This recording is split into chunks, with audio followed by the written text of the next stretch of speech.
এক চামচ ভালোবাসা, এক পৃথিবীর পরিবর্তন। ছাত্রছাত্রীরা দুপুরের খাবার খাচ্ছে। একজন ছেলে, রাফি, প্লেটে অর্ধেক খাবার রেখে উঠে যাচ্ছে।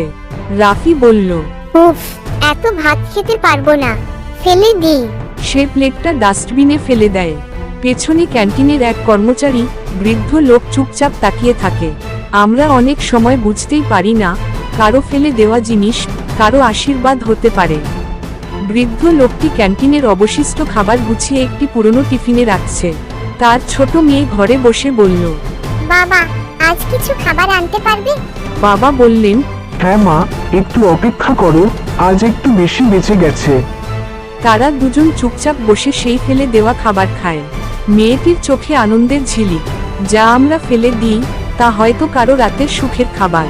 পরের দিন স্কুলে রাফি ক্যান্টিনে গিয়ে দেখে বৃদ্ধ লোকটি নেই। সে জানতে পারে লোকটি অসুস্থ হয়ে হাসপাতালে। রাফি চুপচাপ দাঁড়িয়ে থাকে, তারপর নিজের টিফিনের খাবার গুছিয়ে হাসপাতালে যায়। রাফি বলল, চাচা, আজ আমি আপনার জন্য খাবার এনেছি। বৃদ্ধের চোখে জল। কয়েক মাস পর স্কুলে পোস্টার ঝুলছে, food bank, don't waste food. পেছনে রাফি ও তার বন্ধুরা খাবার সংগ্রহ করছে গরিবদের জন্য। খাবার নষ্ট না করে ভাগ করে দিলে পৃথিবীটা একটু হলেও বদলাবে। এক চামচ ভালোবাসা, এক পৃথিবীর পরিবর্তন। গল্পটা যদি ভালো লাগে তাহলে অবশ্যই চ্যানেলটা সাবস্ক্রাইব করবে, লাইক, কমেন্ট এবং শেয়ার করতে ভুলবেন না প্লিজ।